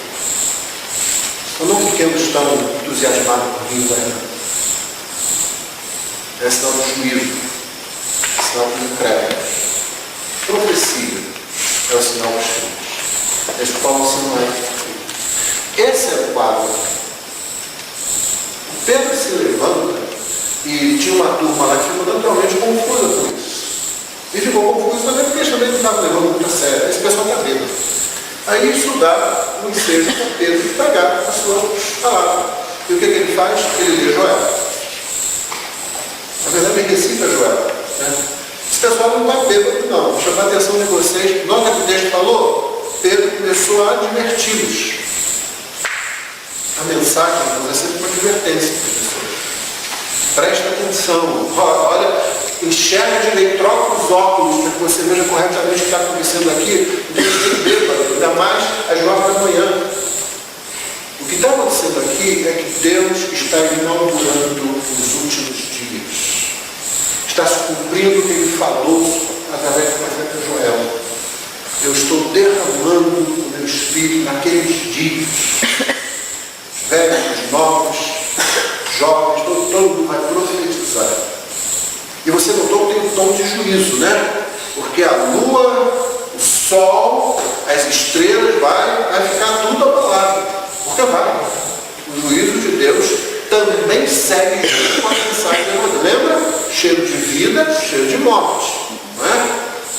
Então Pedro expõe a palavra, só que quando ele mostra o texto, ele diz, isso aqui que o profeta Joel falou, é o que está acontecendo aqui. Ele não faz isso à parte da pessoa de Cristo. Na verdade, o que ele faz é apresentar Cristo como central nessa obra. Cristo inaugura os últimos dias. Cristo é quem faz com que o Espírito Santo seja derramado sobre toda a carne. E ali, então, estão os judeus, mas também estão os gentios, que são chamados de tementes a Deus. No livro de Atos, ao longo do livro de Atos. Então, quando Pedro começa a pregar, o que ele diz? Ele termina no verso 21 de citar um texto de Joel. No verso 22, as primeiras palavras dele já jogam logo para Jesus, depois da saudação. A primeira palavra dele é essa. A saudação, varões israelitas, né? Chama atenção, atendei a essas palavras, 2 pontos. O que ele fala? Jesus de Nazaré. Essa é a mensagem. Jesus de Nazaré. O nosso irmão mais velho, o homem do Salmo 8, ele é quem fará com que aquilo que Deus profetizou, eles andarão nos meus caminhos, eles cumprirão os meus mandamentos, eles andarão nos meus estatutos. Cristo é quem faz isso. E ele começou agora, dizia Pedro, começou agora. Tendo sido exaltado, derramou o Espírito, como está escrito. E aí eles começam com um grande diferencial da mensagem. Ele foi morto, porém ele ressuscitou. Ressuscitado, sendo glorificado, derrama o Espírito. E agora, olha, é para quem está perto, é para quem está longe. Nós vamos cumprir aquilo que Israel não foi capaz de fazer. Nem no período de confederação tribal, monarquia, nem dispersa entre as nações. Imagina. Que podia ter sido, nós vimos por que. Mas a igreja faz. Não vou demorar, o nosso tempo está acabando aqui. Eu não gosto muito de disputar com jantar. É porque eu quero jantar. Então, não é uma boa luta. Não quero fazer isso, tá? Mas eu termino contando o seguinte. Pouco anterior à década de China, ficou conhecido como Revolução Cultural. Né? Havia na época um ditado na China, ele dizia assim: um cristão a mais significa um chinês a menos. Por que os revolucionários vieram com esse ditado? Porque, como nós vimos, acho que citei isso ontem, o evangelho vinha no pacote. Era aquela ideia de evangelho, de missão, como expansão geográfica. Vai lá e prega o evangelho. Você pegava um missionário e ia pregar o evangelho. Só que não era assim: olha, você é aqui, seja lá. Não. Você prega o evangelho e ensina para eles como adorarem. Né?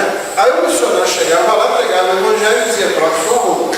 Por favor, não venha para a igreja no domingo sem terno e gravata. Larga esse sari por aí, que era, por exemplo, que o indiano usaria, né? Ou larga essa outra roupa que você usa, você não pode. Você quer ser pastor? Então pastor, então, sem terno e gravata, não existe pastor. Não pode ser. Né? E a reverência veio o pacote todo. Na China isso também aconteceu. Então havia uma ocidentalização dos judeus. Ao invés de haver uma evangelização nos moldes da promessa, da vocação, do chamado, lá de Gênesis 12, 1 a 3, ao invés de acontecer aqui, ou seja, você vem e vive, você é. A mensagem é transmitida pela palavra, pelo modo de ser. Você mostra para eles como é que se adora. Entendeu? Aí diz assim: mas aqui a gente entende a adoração, você tem que sentar no chão. Vamos sentar no chão, tá, por exemplo. Olha aí, afasta, melhor. Olha só, não vamos precisar. O missionário ligaria lá para a sede e olha, não precisa de dinheiro para comprar banco. Eles não usam banco aqui. Ó, viu, tá ótimo. Inclusive não varreu o salão. Você não tem que despachar nada, pronto, mas não era assim depois. Não, tem que colocar banco aqui, tem que colocar um público, tem que ser. É assim que a gente faz na Inglaterra. Então eles vieram com isso. Estavam se mudando um cristão, mas um chinês também. Missões transculturais, o conceito veio para alterar isso, não, a gente precisa entender o povo e tal, mas ainda, embora isso funcionasse, isso visava, isso olhava para o povo a ser alcançado, mas esquecia de olhar para a igreja enquanto comunidade, enquanto povo de Deus, propriedade exclusiva de Deus, sacerdócio real, nação santa. Pega um grupo, pega aquele que seja, vê um missionário que está ali dentro, o que você é aqui mesmo, é só você ir para lá e ser lá. Pronto. Isso faz parte da vida. Prega o evangelho. Viva aqui. Seja luz no meio das pessoas. Bom, a antiga aliança de Israel falou completamente com isso. A igreja consegue fazer isso. A igreja consegue fazer isso por causa do Cristo fez. Cristo morreu, ressuscitou, o Espírito desceu, o Espírito habita em qualquer pessoa que coloca a sua fé em Cristo Jesus. Por isso a gente prega o evangelho. E a igreja que faz isso. E a igreja entra. A história do livro de Atos, a história de missões do livro de Atos não começa em Atos 13, quando Paulo e Barnabé saem da Etiópia da Síria e começam a pregação ali no Chipre, dando a volta. Não começa ali. A história de pregação de missões em Atos começa no capítulo 2. Porque começa em Jerusalém. Lucas 24, Jesus diz lá, começando em Jerusalém. Atos 1:8, Jerusalém, Judéia, Samaria, os confins da terra. Atos 2, o Espírito Santo desce em Jerusalém, línguas são sinal de juízo para os israelitas sobre Israel. Anos 70, Israel é listado no mapa como nação de Deus, no sentido que era no Antigo Testamento. Não pense que Israel hoje é a nação de Deus. Não consigo ver isso, eu sei que não tem gente que discorda disso, não consigo ver isso. Israel é um país, atualmente, quase que totalmente secularizado. Os missionários trabalhando lá em Israel, você conversar com qualquer deles, não pensa que é um povo lá, aquela coisa de ficar no lado. Você vai encontrar um judeu ou outro que realmente absorve, tenta, mas não é. O povo como nação vai secularizar. Atos 8. Não, Atos Atos 7, no final de Atos 7, quando Estevão é morto, Deus parece que as coisas ainda não entenderam bem, que é todas as nações, não é para ficar aqui não. Então Deus espalha, mas agora não é mais espalhando em juízo. Né? O povo vai, e aí o que acontece em Atos 11, o que você vê é que o pessoal vai pregando. Vai pregando só a judeu. Quando chega em Antioquia, na Síria, aí alguns vão e pregam aos gregos. O texto de Atos 11 diz assim: a mão de Deus era com eles, e muitos se juntaram a eles. Igreja de gentios agora. Isso era muito novo. Né? O passo mais próximo disso que tinha acontecido foi no capítulo antes, quando Cornélio recebeu aquela visão do anjo, mandou chamar Pedro, Pedro entrou na casa de um gentio, pregou o evangelho, o Espírito Santo desceu ali também, né? Uma manifestação da mesma descida que tinha acontecido em Atos 2, para quebrar aquele obstáculo entre os judeus e os gentios. Foi difícil para Pedro fazer isso. Né? Mas era aquele homem ali, ainda na região ali de Cesareia, né? Agora, em Antioquia da Síria, cristãos cujo nome você talvez nunca venha saber, não sei quando chegar ao estado eterno, eles foram e começaram a pregar a gentios também, lá está escrito aos gregos. A mão do Senhor era com eles, quer dizer, Deus aprovou isso. Muita gente se converteu. Quando isso aconteceu, a igreja mandou Barnabé para lá. Barnabé chega lá e olha aquilo e diz assim: quando ele vê a graça de Deus, ele se alegra. E o texto diz: porque ele era um homem bom, cheio de fé e do Espírito Santo. E a reação de uma pessoa boa, cheia de fé e do Espírito Santo, quando vê a graça de Deus agindo, é se alegrar. E quando ele vê aquele negócio, isso aqui é muita coisa para mim, ele vai lá na Cilícia, chama Paulo, vai em Tarso, chama Paulo estava lá, né? Busca Paulo para cá e durante um ano eles ficam ali pregando, ensinando, fazendo a igreja crescendo, a igreja se aprimorando. Aí depois de uma narrativa em Atos 12 sobre ainda o ministério de Pedro, assim, Atos 13 começa orando esse pessoal, né? Assim, havia em Antioquia profetas e mestres, né? Eles estavam ali, vários deles, havia um lá que era irmão de criação de Herodes. Orando eles, jejuando, disse o Espírito Santo, apartai a Barnabé e a Paulo. Quando essa obra começa, ela não está começando dando início à obra de missões, não. Quando Paulo vai a Roma, finalmente, lá no final, capítulo 28 de Atos, é que ele finalmente chega em Roma, já existe uma igreja em Roma que ele não organizou, como existe em vários lugares. Quando ele chega em Chipre, já tem uma comunidade lá, é a terra de Barnabé. Eles saem de Antioquia, descem e vão para Chipre, e já tem uma comunidade lá. Outras eles vão realmente plantando. Missões começam em Atos 2. A igreja é missional, ela já existe de uma forma e para onde ela vai, ela começa a existir daquela forma. Obviamente, a gente pode deturpar esse trabalho como aconteceu na China, como aconteceu na Índia, como aconteceu em outros lugares. Mas Deus não abandona sua obra, ele corrige a igreja, né? Ele faz com que a igreja retorne à percepção de que nós somos uma comunidade de contraste, uma sociedade de contraste. As pessoas têm que olhar para cá e ver não apenas um discurso diferente, mas um tipo de vida diferente, um tipo de vivência diferente. Como você leu comigo em Atos 2, foi o efeito daquela pregação de como viviam os primeiros cristãos. E você sabe que em Atos 6 os problemas começaram, né? As viúvas daqueles que não eram moradores dali, o que eles fizeram? Chamaram 7 anos para resolver o problema. O diaconato começou lá. Quando o diaconato começa, os problemas começam também. Qualquer pastor sabe como o diácono pode dar problema. E qualquer diácono sabe como o pastor pode dar problema. Apesar disso, por causa da obra perfeita e suficiente, completa de Jesus Cristo, através dos vasos de barro, como Paulo fala nos Coríntios, Deus vai realizando a sua obra através da igreja, que é exatamente o que ele estava fazendo em Israel. Israel falhou. A igreja não falha. Não tem como falhar. Até porque não há nas Escrituras nenhuma profecia, não há nenhuma prevenção de qualquer outra coisa além disso. Não existe um outro plano. Não existe uma ideia de reunir, já está reunido isso aqui. O Deus gentil para o seu povo. A igreja não falha.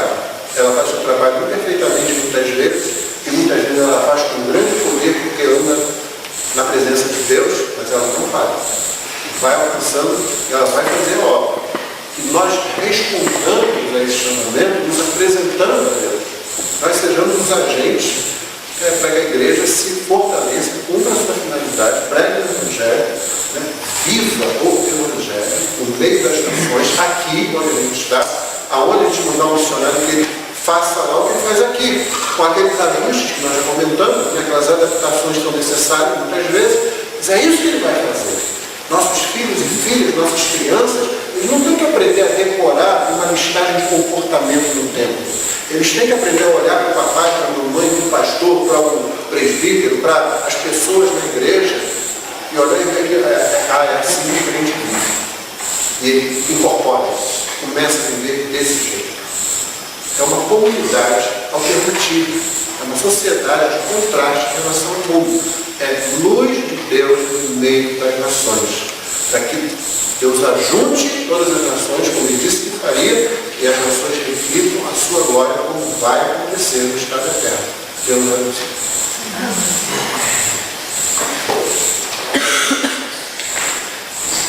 Meus irmãos, vamos orar, convenções, nos agradecer a Deus.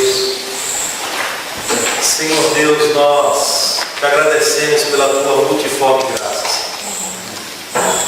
Se manifesta de uma maneira tão maravilhosa, ó Deus, em Cristo Jesus. Te agradecemos, Pai, por esse plano, Senhor, soberano, que o Senhor vem fazendo cumprir na história. Este plano redentor, Deus, de reunir povos de todas as tribos, línguas, raças.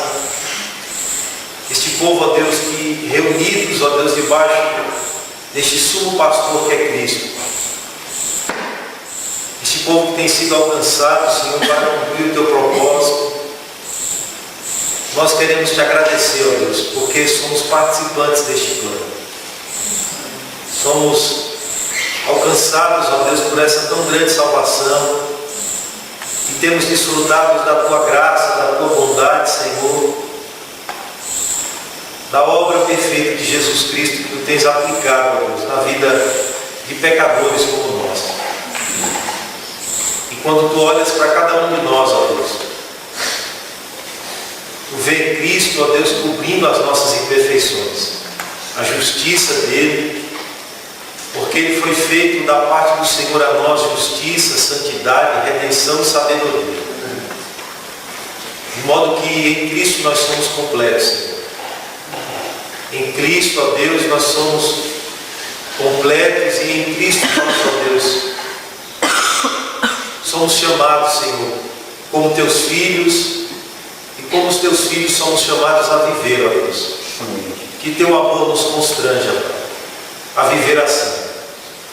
Que teu amor, Senhor, inunde os nossos corações e provoque em nós um constrangimento, Senhor, diante das nossas imperfeições, e respondamos por fé e amor àquilo que o Senhor requer de cada um de nós, Pai.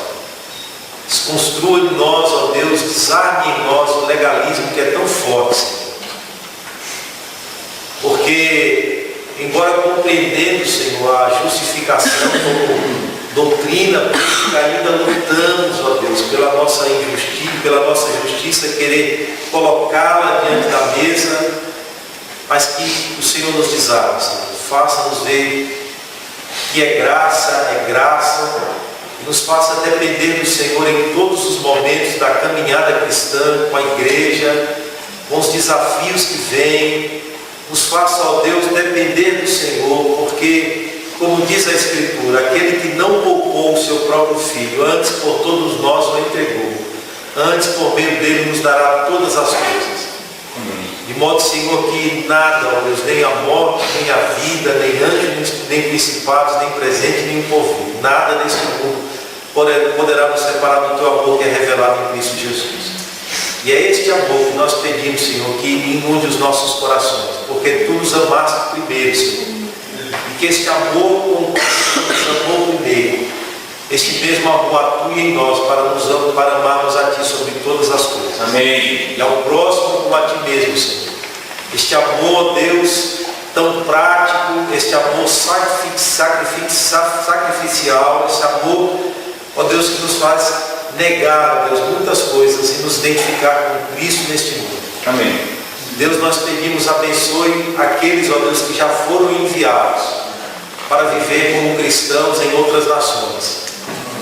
Aqueles que estão enfrentando perseguições, aqueles que estão passando por angústias e sofrimentos, mas que o Senhor os fortaleça, Pai. Nós pedimos a Ti, fortaleça os irmãos que são missionários, que têm esta vocação dada por Ti, ó Deus, e que muitas vezes têm que romper com famílias, com laços familiares, e que muitos deles, ó Deus, estão vivendo ali em países distantes, com a comunicação estreita, mas estão ali, ó Deus, porque entendemos que primeiro foram chamados por Ti. Entendemos que o Senhor deu vocação a estes irmãos e pedimos a Ti, Senhor, fortalece-os, dá com que eles sejam supridos, dá com que igrejas se levantem para apoiar, ó Deus, os irmãos fora do país e aqui também, ó Deus, dentro deste país, o Brasil. Abençoe o Teu povo, os pastores, as igrejas, a Tua herança e os Teus filhos, ó Deus, para que possamos compreender esta vocação cada dia mais e vivê-la, com todas as implicações que estão inerentes a ela. Que este Evangelho, ó Deus, transforme todas as áreas de nossas vidas. É o que nós te pedimos, em nome de Cristo Jesus. Amém. Amém.